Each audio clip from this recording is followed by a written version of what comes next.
Steven Spielberg and the 50th anniversary of Jaws, as well as Thunderbolts, loses millions at the box office despite good reviews. You're live with the guy every day at noon central. I got my beautiful producer Nat over here. Hello. Hello to you too. Okay, let's get right into this. I didn't know this until I turned on the headlines this morning, and it was actually the 50th anniversary of Jaws, and I like what they're doing here. Can we get into the article? So from Variety, it says Steven Spielberg is introducing a special airing of Jaws on NBC this month, among other plans to mark the film's 50th anniversary. Okay, yeah, so they're going to re-release this on TV, which is great. So people that haven't seen this will get to watch this for free. It can introduce a whole new era to this. A lot of theaters are going to do limited screenings for the 50th anniversary as well. So if you didn't get a chance to see Jaws in theaters, which is probably most of this newer generation, you haven't seen this movie. No, although I'm terrified of sharks, but I used to love watching Shark Week, but like when I was little I was in a pool, I would always feel like there was going to be a shark coming out at some point, so I would never close my eyes. Well, I used to work at this little bar called the Winking Judge in Vancouver, and there was this old lady that used to come in named Jeannie, and she used to, when Shark Week used to come on every day, that's all she would talk about is Shark Week.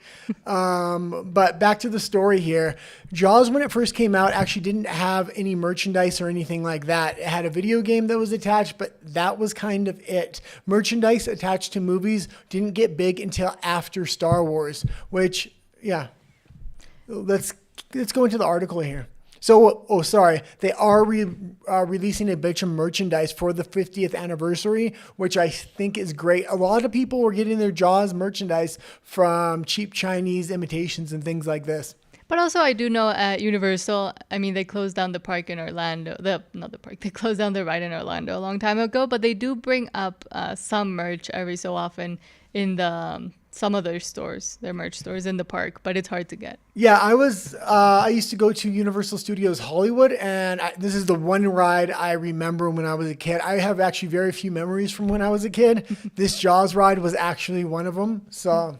Okay, let's go into the article here. So famed director Steven Spielberg has filmed a new special introduction to his landmark 1975 film Jaws, which will air over 3 hours on June 20th at 8 p.m. on NBC, the exact 50th anniversary date of when it was released.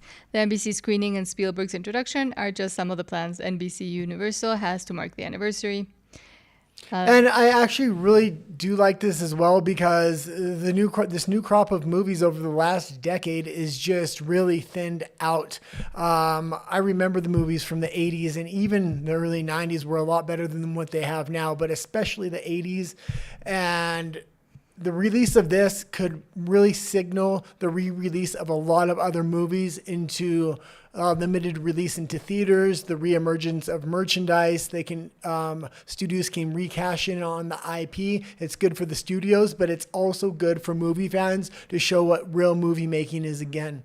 Okay. They keep doing all these re-releases, and because I honestly think with the remakes and the live actions and the re-releases of Star Wars and other properties, they just have nothing better to offer the world right now. Yeah, I kind of really like this, and I hope they do it again where they did make sequels of Jaws, but even the sequels are very old now. So to have these one-off IPs that aren't trying to have new movies based upon them, like Star Wars, they're releasing the old Star Wars to hype up the new Star Wars. Let's just watch some traditional cinema in movie theaters before movie theaters may disappear in many regions around the world. Yes. Not in Mexico. Theaters are still very popular right here in Mexico, but yes. Okay, let's read a little bit more. I think that was it.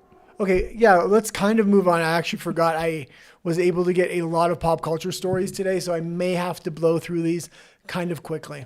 Okay, let's go to Thunderbolts. I did like the art they had for this article, though. So this is from Variety. Thunderbolts lost millions of dollars despite great reviews. Where does Marvel go next? And this is what I've been saying from the beginning. This movie had good reviews. It was a solid movie compared, especially when you're comparing it to other modern Marvel movies. The problem is the IP has been so burned that people don't even want to see a good movie when they do make one.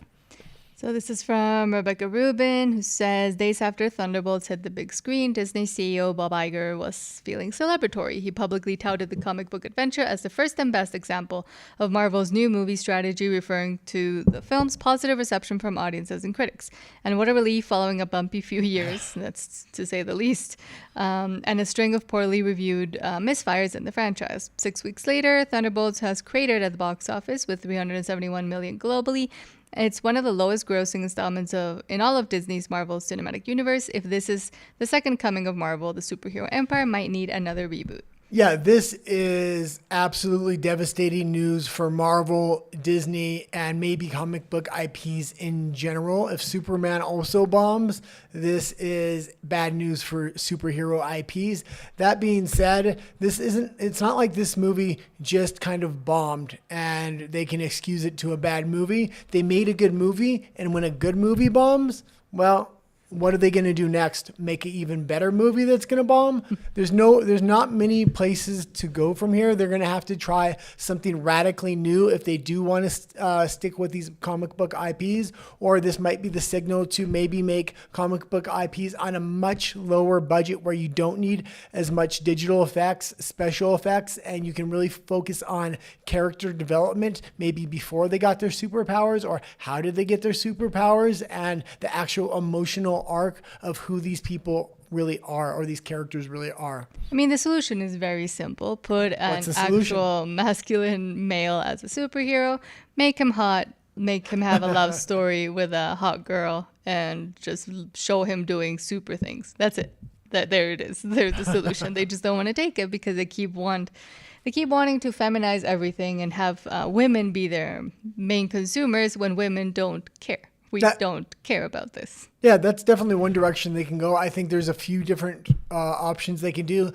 What they need to stop doing is using the exact same formula over and over and over again. These are the same story beats for every character. They're giving the same story beats for male characters, for female characters. They're trying to homogenize the characters. Maybe it's cheaper. We just have lazy writers or DEI writers in these writing rooms. They really need to find new, innovative writers that can write original scripts, original story beats. Well, they got rid of all of their white male creatives because we can't have them anymore working for us. So they should have just kept people on, so the older script writers, older creatives would have mentored the new ones. That's not what kind of happened in a lot of these companies. They brought in the new crop, thought they would save a lot of costs by cutting really the diamonds of their companies, the Imagineers and things like that. They're not script writers, but the fact that you're cutting these Imagineers from your company is very concerning. Okay, let's go into the next article, which is more Disney. More Disney. AI now. So from The Hollywood Reporter, why Disney's AI lawsuit will determine whether studios survive, a fight to shape the rules of the road for automated content, but it's even bigger than that, according to Steve Zaitchik.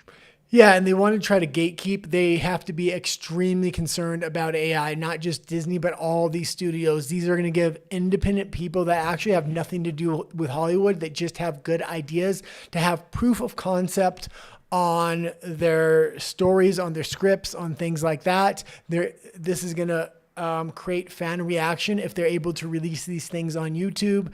They're going to be able to copyright these ideas. We're going to go into this later when we go into a lawsuit about copyright, but it's going to be interesting in the age of stealing IPs, copyright, things like this with AI coming up. People are going to say, well, I did that first and you just stole that off of me. So let's read a little bit of this article and see the details.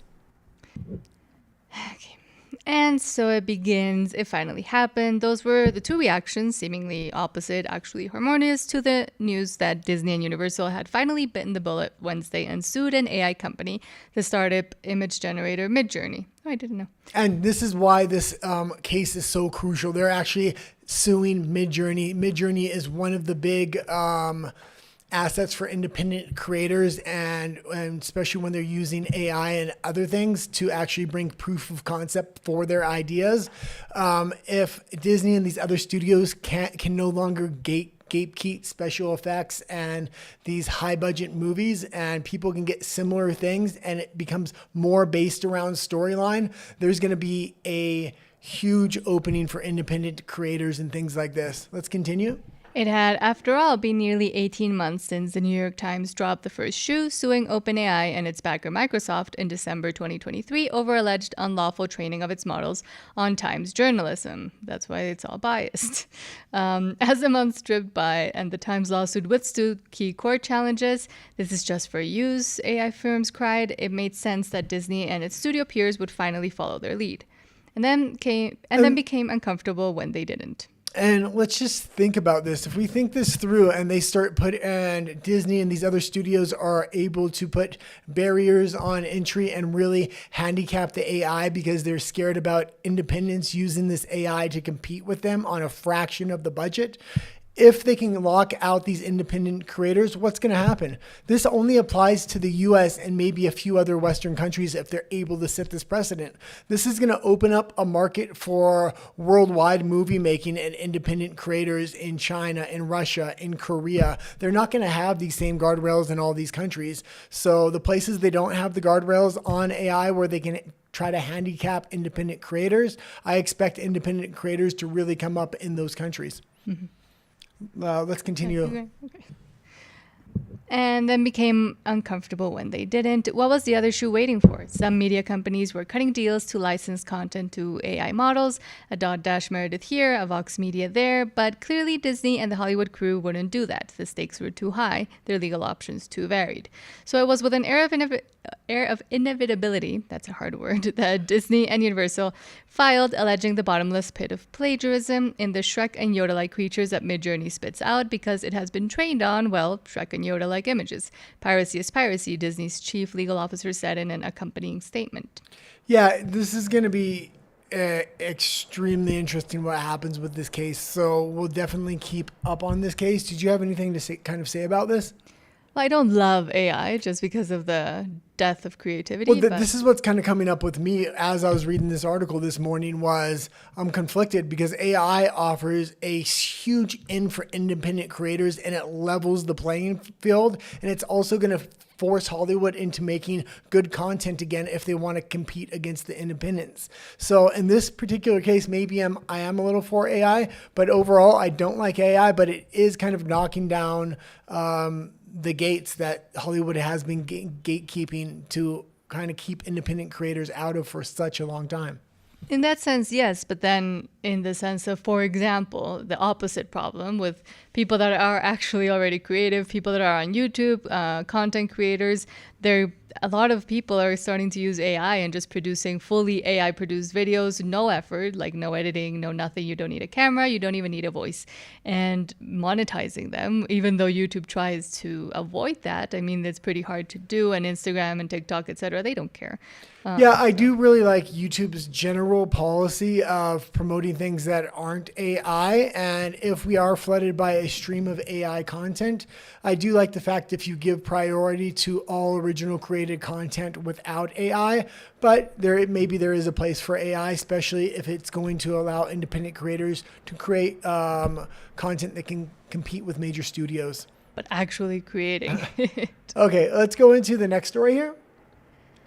And I knew nothing about this story. I kind of grabbed it because I thought the pop culture news was going to be slim for the day, but there ended up being a lot of pop culture news by the time I got done. Let's just read a little bit about it. Maybe you know more about this than I do, and if not, we'll read the article together. Okay, so this is from Variety. Bryce Dallas Howard says, I've never been shocked by flops like Argyle and Lady in the Water. You can always see it coming while you're making it, from Zach Sharf. That's Bryce Dallas Howard, in case you didn't know. And it says, Bryce Dallas Howard has been a part of some of Hollywood's biggest franchises, be it as an actor, her 3 Jurassic World films each topped $1 billion at the worldwide box office, or director. She's helmed several episodes of Star Wars series like The Mandalorian, but she's also experienced some painstaking lows with box office flops like Argyle and Lady in the Water. Not that she was surprised. You can always see it coming while you're making it, Howard recently told The Independent about her movie flops. I've never been shocked when something doesn't work, but I'm just an actor.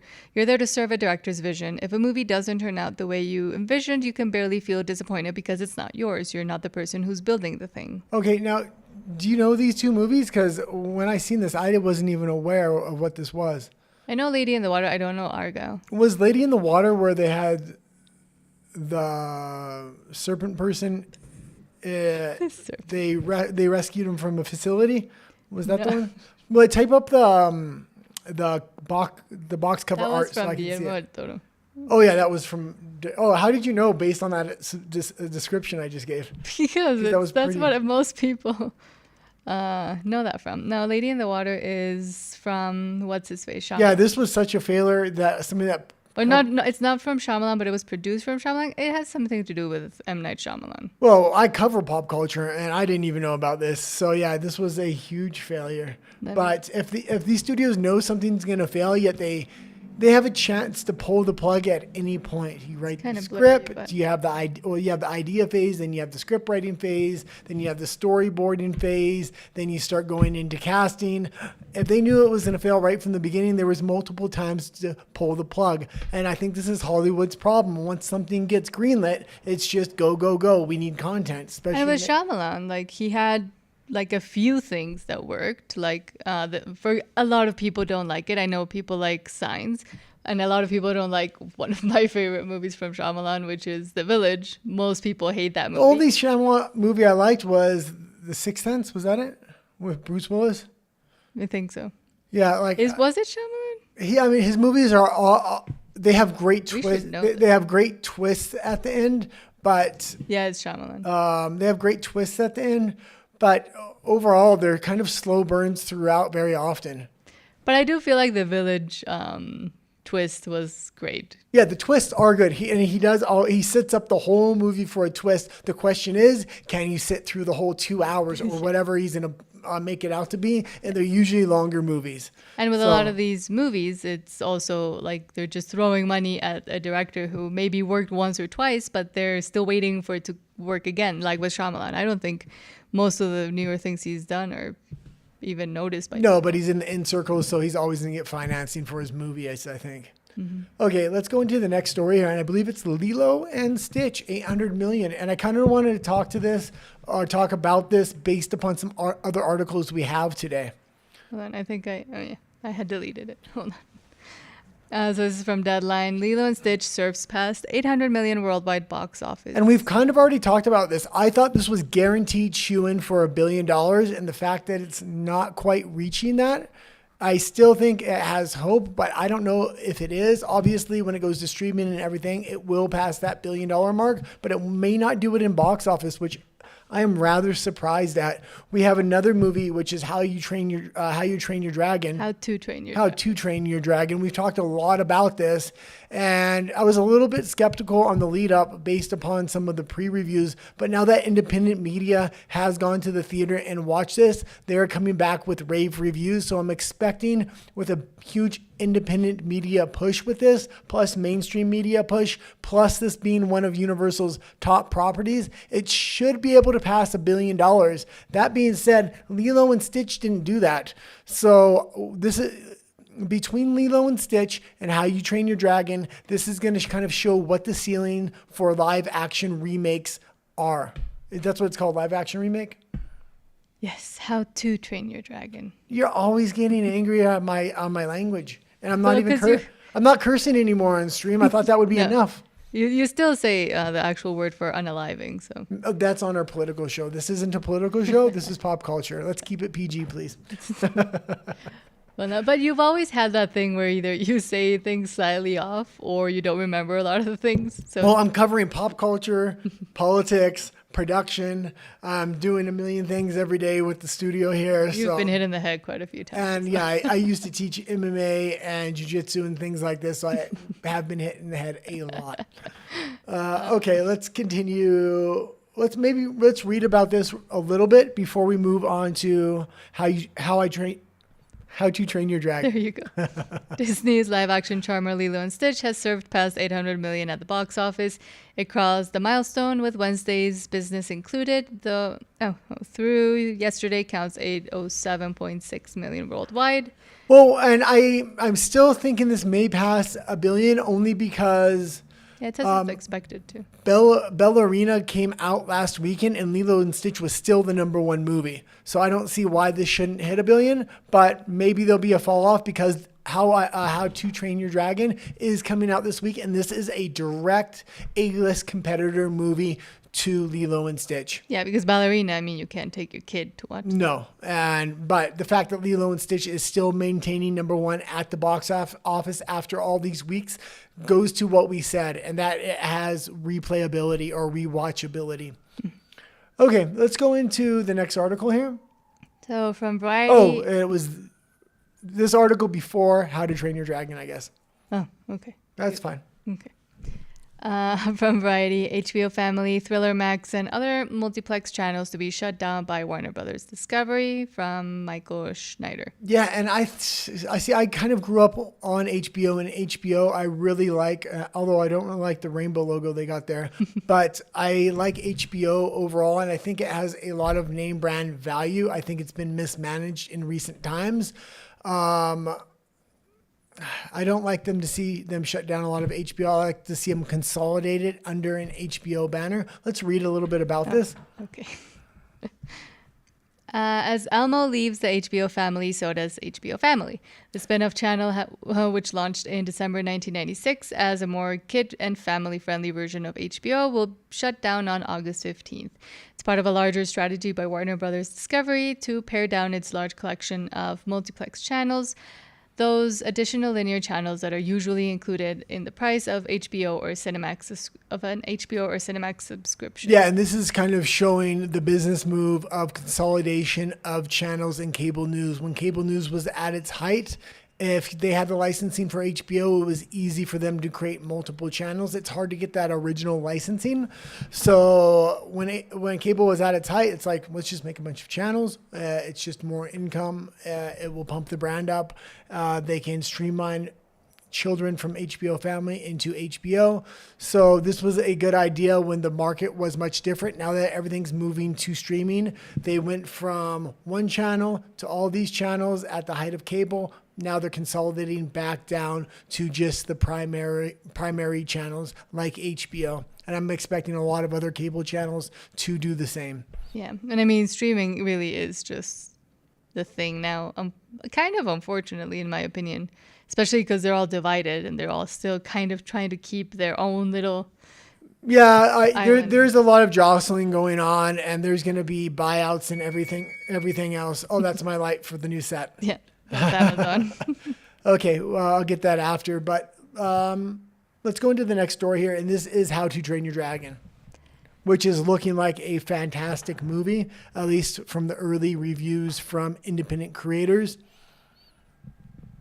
Okay, you can read it. So, from the Hollywood Reporter, How to Train Your Dragon filmmaker Dean DeBlois details the live-action remake's half-hour of new material. Most filmmakers have a list of regrets about their projects, but getting a do-over is a rarity. It was satisfying to check off a list of those little things, but also make room for missed opportunities. Okay, and the rumor was before this came out that they added a lot of things that went away from the original content. Supposedly, it's virtually almost a shot-for-shot remake. They really stuck to the traditional story, but they added a little bit to it. And yeah, it looks like people are really happy on how they not only did the script, how they did the add-ins to expand the universe, but the acting was phenomenal from these young actors, supposedly, especially the main male actor, but also the female co-lead supposedly did a phenomenal job. There was a little bit of backlash or skepticism from the co-lead, but she seems to have pulled it off. And the big thing people are raving about with this movie is the special effects and the animation. They're not doing a lot of all sunset scenes, golden hour scenes. It's a lot of daylight scenes, nighttime scenes, a real mix. The characters and the dragons are really looking very realistic, or even if they're cartoon-like, they really draw you in, which was extremely important for this IP because at Universal, they're actually making whole real worlds that you can kind of interact with the baby dragons with. So it's important that the CGI really did pull the audience in, so they want to go to the main parks. I think this is going to be a home run, not only for Universal, but for this as a continuing IP and for the live parks. And it's funny also right now with both Lilo and Stitch and this one in theaters, both live action remakes. Lilo and Stitch was one of the, I don't know if first, but one of the projects that Dean DeBlois first did all those years ago with Chris Sanders. And then they also did How to Train Your Dragon. So they have competing IPs, both in live action from stuff they kind of both worked-ish on all those years ago in the 2000s. Yeah, I think this is going to be a big movie during the holidays as well, because it's coming out now in the summer, but then it's going to be all over streaming during the holidays. They're going to have all that merchandise coming out. This is going to really put pressure on Disney, because Disney's toys, they're making these huge IPs they think are going to succeed. They're having backlash before the movie even comes out, and then they're having to trash all this merchandise. Now, Lilo and Stitch may be the exception to that rule, but man, with the success of Lilo and Stitch, and now it looks like the potential success for How You Train Your Dragon to going towards mainstream audiences, staying away from politics, staying true to the original storylines. Well, I think the equation of how to make successful children's content is being shown, what people want, what parents want, and what children want. So hopefully this continues, and hopefully Disney learns from Lilo and Stitch and what Universal is doing with How to Train Your Dragon. And with Disney's Lilo and Stitch with the remake, there was a little bit of, attempted, I guess, to say backlash with the changing of the storyline slightly, and people were not happy about it, both from a more, I'll say, conservative crowd, but also the more left-leaning crowd. They both had issues with that one, but it seems like How to Train Your Dragon is a bit more neutral. Yeah, but How to Train Your Dragon expanded a little bit on the story, and there was that pre-backlash, and was that Disney trying to really hamstring this movie before it came out, because they do have access to a lot of these independent mainstream media rags like Variety and things like this. That being said, Lilo and Stitch changed a little bit of the storyline, but stayed fairly.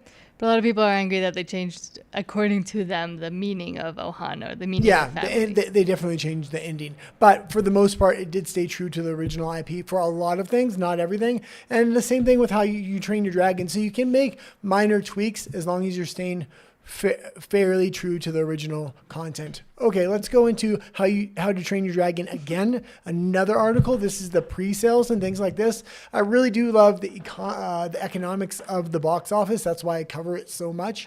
And I think it gives good indications on kind of predicting the future market for other movies as well. So from Deadline, How to Train Your Dragon fires up 8.6 million in Thursday previews, 11 plus in overall previews. And then nobody cares about Materialists. Yeah, so 8.6 million is pretty good, because this is pre-showings for Thursday, so it's just counting the one day.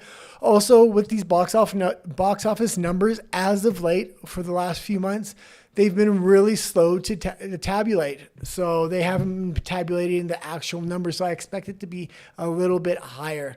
Especially when they're trying to get these pre-numbers. It's really hard to get the pre-numbers, because whatever they're doing to calculate the numbers aren't as accurate as what it used to be. But I'm expecting $1 billion from this movie. If it doesn't get $1 billion, I think it's below expectations, but I don't see any reason why it shouldn't. I'm going to be very interested where Lilo and Stitch lands and where How to Train Your Dragon lands. But overall, I think it's good. Hollywood's going in a good direction for kids content coming out of this woke era.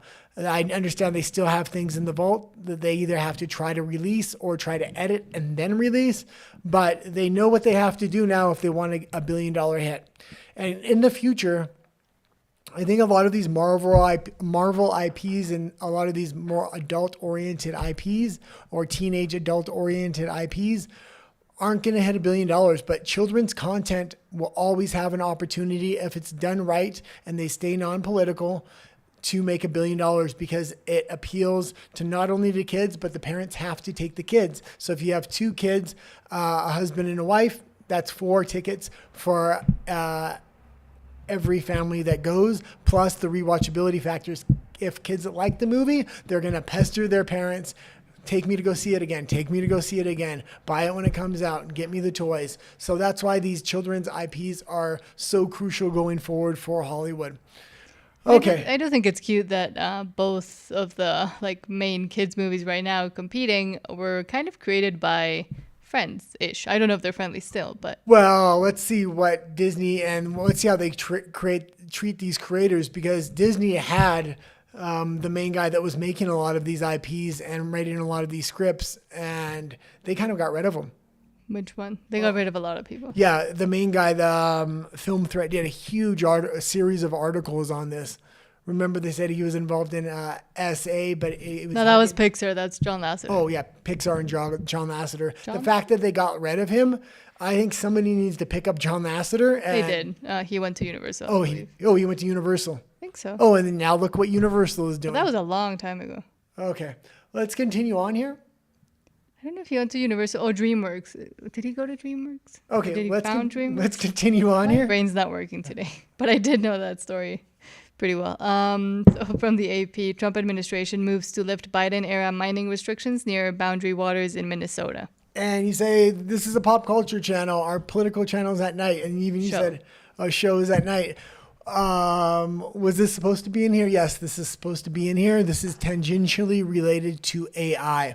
So if you know that what I've been saying about AI, companies like Google, Facebook, or Trump's cutting down the red tape so they can build these mini nuclear facilities for their data centers and their AI computers and things like this, because otherwise they won't be able to compete with China, Russia, and other countries. They need nuclear power. In order to get that nuclear power, they're going to need to go more and more into mining. The red tape's going to have to be cut down on mining so they can get this uranium. Russia controls the majority of the world's uranium, and as we know, there's a lot of sanctions currently on Russia. So where are they going to get a lot of their minerals for the tech sector? Not just their nuclear mini nuclear facilities, but their other, say if Apple does bring back their cell phones to the United States needs to increase their mining capacity for the entire tech sector. So this is good that he is cutting down the red tape. And if you didn't know, he is giving approval to a lot of these mini nuclear facilities for AI data centers and things like this, which is good. Because AI takes a lot of energy to actually work. Yeah, and I talked a lot about this on my political channel, and I used to debate a lot of progressives about this when green energy was really big. I said the real green energy is nuclear. We do know how to recycle a lot of that nuclear waste right now. It doesn't really go to waste. It's not as harmful to the environment. It's actually the safest form of power you can get. It has the least amount of deaths in the manufacturing and things like this. People that were really lost in this green sector dream and lie just said, oh no, we'll just create more clean energy and we'll power these data centers with clean energy.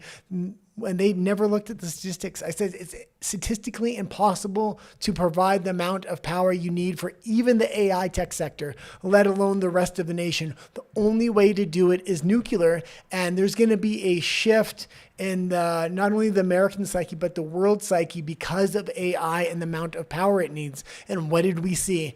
Almost at least a large abandonment into clean energy and a move towards nuclear. Why? Because Silicon Valley really started investing in the idea of nuclear and said, we need this if we want to be the industry leaders in tech and AI. Okay, we can move on from this. I was getting a little political, but... So from Outkick, Adam Silver defends NBA Finals ratings, explains the disappearance of court decals. The commissioner addressed some fan complaints ahead of Game 3 between the Pacers and Thunder. Yeah, and I have a couple of sports stories I've been adding in, and then we'll get back into pop culture. But the NBA's ratings are at an all-time low. This is the lowest it's ever been. The attendance at the games are super huge, but people aren't wanting to watch this because they have been too political since about 2020.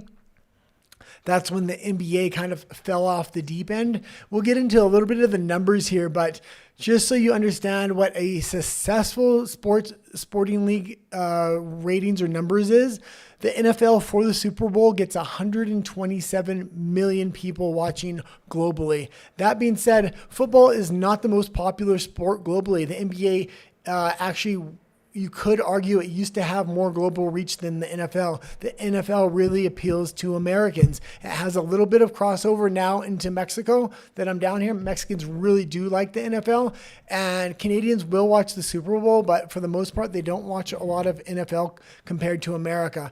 NBA has a global market. They've really gone into China and other countries, yet their viewership since 2020 has been way down. This is the worst they've ever had for the NBA finals. They're averaging around 8 million viewers per game. So that's horrible. If they manage to go to game 7, I would expect an uptick on that. I will be following the numbers if they do go to game 7. If you're not a sports fan and you don't know what game 7 is, it's a best of 7 series. So if one team wins the first 4 games, there is no 7th game, but it comes down to one big game at the end if there is a game 7, and there should be an uptick. But if there's not, or there's lower viewership on a game 7, this is real bad news for the NBA. Why don't we go into a little bit of the article? There have been plenty of complaints about this year's NBA Finals. The ratings are low, the markets are small, the production is dismal, there's no Larry O'Brien trophy on the court, to name a few. Ahead of Wednesday's Game 3, Adam Silver addressed a couple of those gripes. First, the ratings haven't been great for this year's series between the Indiana Pacers and Oklahoma City Thunder. Games 1 and 2 together averaged 8.84 million views. This total is down at least 24% for the past 3 years and is the lowest since 2007, except during the Lakers Heat bubble series in 2020. Of course, a lot of this has to do with the size of the markets. Indiana and OKC, regardless of how good the teams are a much smaller fan base than the big city Lakers, Knicks, or even the Mavericks, for example. Okay, let's just stop right there. They have an opportunity because this could really appeal to the Midwest and really revive the NBA within the Midwest because it is 2 Midwestern teams, Oklahoma and Indiana. The NBA has gotten so political over the last few years, the Midwest has completely abandoned the NBA. So the fact that they could really lean into the heritage of especially the Indiana Pacers and basketball as a whole and try to go away from politics, but they keep driving more and more into it, refusing to show the national anthem on the live broadcast, which was crazy. We kind of covered that yesterday, actually. Let's continue. But despite a lack of interest from casual fans, Pacers and Thunder faithful are completely captured by the finals, Silver said. Also, the finals are still pulling more viewers than anything else on TV. As a media matter, it's interesting. Okay, so let's stop there. That's good for the article. I do want to talk about that last point that they try to make. The NBA says, we're successful because we're pulling more viewerships than anything else on TV. That being said, nobody's watching TV anymore. So you have the largest piece of the smallest pie. They really need to redistribute this to online, but they're giving exclusive contracts to network broadcasting, which is making it hard to drive a younger fan base and a global fan base at that. So the fact that they are number 1 on TV isn't saying much. They still have the lowest ratings they've ever had. It's nothing to tout. Okay, let's go into the last sports article before we get back to a little bit of pop culture. And I'm going to have to skirt around some words here, so bear with me. And we can't show the video of this. This incident was actually caught on video, and I'll talk a little bit about it after you read the article. So this is from The Guardian. Ex-NFL star Antonio Brown reportedly wanted for attempted unaliving in Miami. Warrant alleges Brown used a pew-pew after a May boxing event. Brown allegedly was seen, I can say that word, hitting a man before the chase with the pew-pew. Victim told police that former NFL star pew-pewed at him twice. Okay, so supposedly what happened here is they came out of a boxing event in Miami, and Miami can be pretty rowdy outside of these events. Not just boxing events, but also like college football, stuff like that. They have tailgate parties. So it's like a party atmosphere very much outside of this. You often see fights and things like this go on outside of sporting events. either before or after, especially in Florida. I used to live there, so I know this very well. That being said, the majority of this incident was caught on security camera, but supposedly he got in an altercation, a fist fight, and then the ex-NFL star grabbed one of the security guard's guns and pew-pews and shot at the victim. I can't say victim? You can't say SHOT. Okay. Anyway, that being said, this whole thing was caught on camera. He's no longer in the NFL, but he had quite a social media presence, and he was actually pretty good on social media, even though I didn't watch him. In researching this story, he was actually a pretty funny guy on social media. He's completely disappeared from social media, and he had a very active presence before this incident. It looks like he is in hiding. I wouldn't be surprised if he flees to another country at this point. Nobody's heard anything from him. So... let's go into the next story here, and I'll keep an update on that story as more comes up. From Deadline, Bill Pullman and Rick Moranis returning for new Spaceballs. Keke Palmer, Lewis Pullman also set from the dish. And I was interested when I grabbed this story to get your take on it. I haven't got it yet. So do you even know what Spaceballs is? Yes. What is it? It's a movie. What kind of movie? A silly movie. Oh yeah, okay. It's basically like Star Wars, but silly. Yeah, it's like a spoof movie of Star Wars. It was actually really good for the time it was written, and I actually really did like it, and it really got into the zeitgeist. If they do this right, they have a chance to really hit a home run here. I don't know if they will. They're gonna have to be very politically edgy on their jokes. They're gonna need to call out everything on Star Wars. They're gonna probably need to race swap Darth Vader for a female black actress, I would say. Maybe that's who Keke Palmer is going to play. That's what I'm hoping. So I'm hoping they're really leaning into this. And we know in Hollywood circles, it can be very progressive and liberal. So they might not want to make a lot of these jokes, especially with the atmosphere in Hollywood. But if they do, if they do this right, they're really going to build on the first movie, and the first movie was really excellent for the time it was shot. So let's read a little bit about it. Bill Pullman and Rick Moranis are set to reprise their respective roles as Lone Star and Dark Helmet in the new Spaceballs movie from Amazon MGM Studios, with Keke Palmer joining the cast, sources tell Deadline. Amazon declined to comment, and character details for Palmer are still under wraps, as is the sequel's plot. Also newly abroad in an undisclosed role is Pullman's son, rising star Lewis Pullman, as THR was first to report this afternoon. Yeah, and Rick Moranis has not been around Hollywood. He kind of disappeared for a long time, so this is going to be his comeback. They really need to lean in on the jokes on the age of these actors, because they were kind of, I wouldn't say old, but they were a little old in the first one. They're going to be really old now, so... lean into the age, lean into political incorrectness, lean into all the crazy shit like Kathleen Kennedy with Star Wars. If you do that, this is going to be a huge success. I know there is a lot of hype about this movie, especially from people from my era, because we did love the first one. That being said, when I was looking into that, some other things came up, and it was Father's Day, and Star Wars posted on their social media, Baby Yoda, things like that. And guess who they used? Pedro Pascal again, talking about Father's Day, talking about trying to swindle merch onto the general public. Like, they need to stop using this guy, Pedro Pascal. It was just cringe when I seen it, especially knowing the things I know about him now. About his father, his own father, that he doesn't want to talk about. Well, he seems to think he's the father of Yoda, so. Well, he keeps wanting people to call him Daddy. He keeps trying to do this thing where he wants people to call him Daddy Pascal. I'm guessing to maybe on search results, if you Google Pedro Pascal dad, his dad doesn't come up. His daddy whole stupidity comes up. That's a good. That's a good call by you. Yeah, that's also why he changed his last name. And there's a video on this channel in English if you want to go find out what his actual daddy did and why he's trying to hide it. Okay, let's go into the final article of the day. And I kind of brought this up to bring up the future of Hollywood with AI, actually, of all things. So this is from Variety. Dave Franco, Alison Breeze. Together, lawyers slams plagiarism suit. These films are not remotely similar. Do you want me to read into it? Read a little bit, but... The team behind Alison Brie and Dave Franco's film Together are pushing back on a copyright lawsuit saying the film is not remotely similar to the plaintiff's work, Better Half. Together was a hit at Sundance in January, selling to Neon for a reported $17 million. It is set to be released in theaters on July 30th. The producers of Better Half sued in May, claiming that Together is a blatant ripoff of their film, which they claim to have offered to Brie and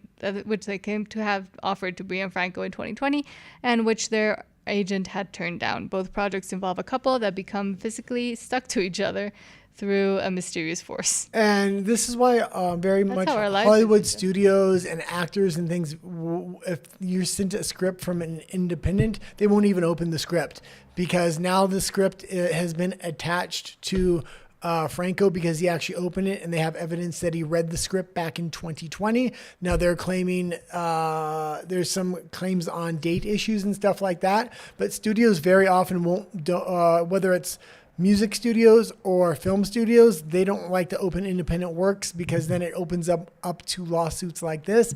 I haven't seen either movie, and when I was researching this, I watched other independent content creators. Nobody's really watched either movie. And but it hasn't come out yet. Yeah, so they don't really know how much the similarities are alike. But I was thinking more into the future, especially with AI. It's going to be, rather than writing a script and which nobody's read and then sending it to a Hollywood studio, you're going to have proof of concept on YouTube. So it can have thousands of views, your independent script, and a lot of ideas are going to be similar to each other, especially if independent creators start creating these in mass.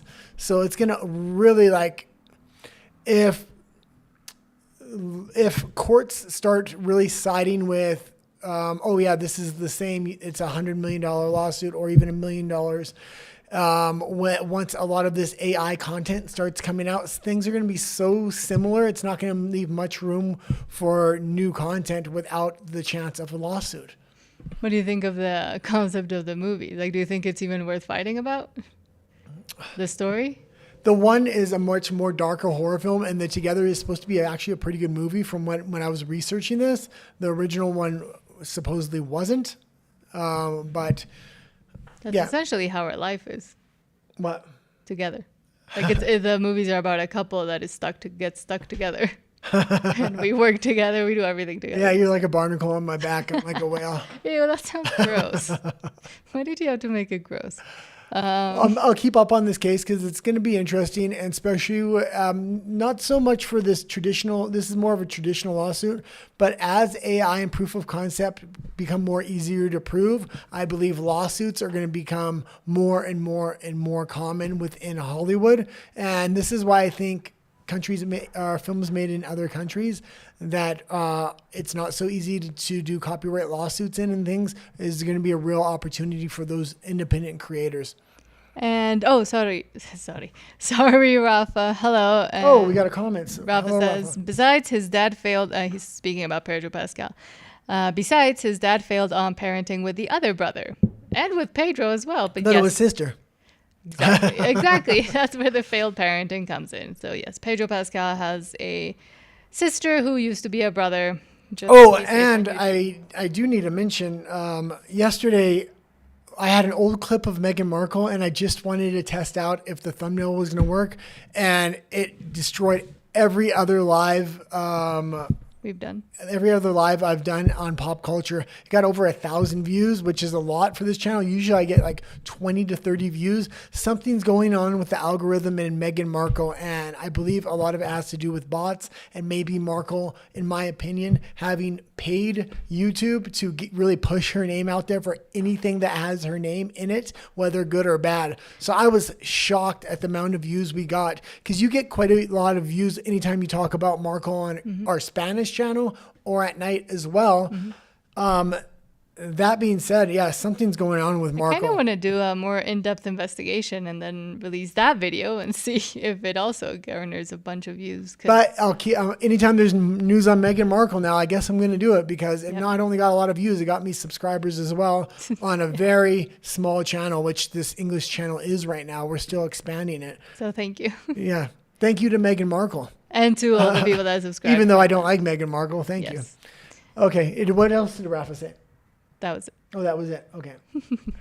Well, I got my camera working again, so it's charging as it's filming. Yesterday, for some reason, it wasn't charging as it was filming. It stopped working at the end. Yeah, and it cut out and went black. I was going to talk about gimbals, but I don't have the gimbal with me because I didn't know if the camera was going to work for an hour, and we're approaching the hour mark, but I'll talk about it a little bit. Do you want me to put up a picture of it? No, it's fine because I'm recommending not to use gimbals overall unless you're very intentional and you really, really need them for that specific purpose. In case people didn't see the gimbal yesterday, what is a gimbal? Because I didn't know. A gimbal stabilizes the camera. You can get ones for your phone, and I kind of showed the little one for your phone, but it also does it on these larger mirrorless cameras or DSLR cameras. Primarily right now I'm doing talking head, so it's a locked off shot. But when I first started and I was filming outside, protest, or any number of things that I was filming, I had a gimbal and I was running all over and I thought movement was good. Locked off shots are actually the big secret to filmmaking, and especially for B-roll and other things. Anytime you can get a locked off shot, it's usually best, or even if you just stand there like the tripod, and less movement is very often more. Now, when you are going to move, when I first got into filmmaking and filming protest or YouTube or whatever I was doing, I felt like I needed a gimbal because the stabilization wasn't quite as good back then. But now there's digital stabilization, post-production stabilization, and even live stabilization within the camera if you are doing a live out on the street. So I almost feel like gimbals are almost obsolete. Maybe not quite. There still is a place for them, but even product shots, say I was talking about this microphone and I want a nice smooth shot of it going across, a slider is going to do that far better than a gimbal. I tried to use a gimbal at one point and man, it just didn't work. Post-production is kind of replacing the gimbal as we speak. It still has its place, but it's not worth the price. It would be better just to plan around a gimbal. If you do want to try a gimbal for cheap, I do recommend phone gimbals first. If you are thinking about buying a big gimbal, don't do it. Buy a small phone gimbal for $100 first, and then you can understand if you even need it. Mm-hmm. Yeah. Rafa says, a Game Boy? A gimbal. Oh, Game Boys. Yeah, I'm not recommending. I'm not recommending the gimbals, just like I'm not recommending the Switch 2. Well, that's a different one, but although I was watching a documentary on Tetris for the Game Boy and the original kind of distributor of Tetris, and it had quite the history. It was very interesting because it was created in Russia. So you had Nintendo that kind of stole the idea of Tetris, and this guy that went over there to kind of get the rights for the Game Boy. And the Russian creators of Tetris said, we never licensed out Tetris to Nintendo in the first place. So he was able to negotiate a deal for the original licensing and the Game Boy licensing. He now lives in Hawaii and is doing very interesting things with sustainable and green energy. And although I talk bad about green energy a lot on a mass production scale, when it does come to independent farms and homesteads and things like that, I think it can be very useful. Okay, well, that's it for today. Thanks for tuning in. If you haven't subscribed, please do so. We have 3 shows daily, one at 12 noon Central, which is pop culture. Then on our other channel, Nat and the Guy in Espanol, we have Nat Show. Mm-hmm. Talk about it. So it's Nat en tu idioma. It's an hour in Spanish, politics, sometimes pop culture. Right now, mostly talking about the riots from a Mexican, because I'm from Mexico, from a Mexican perspective at 8 p.m. Central. Yeah, and then right after that show, we come back here with about a 15-minute break at 9:15 Central, and we do politics. So if you are interested in politics and not just pop culture, please tune into that. Well, adios. That's it. Have a good day. Thank you, Rafa.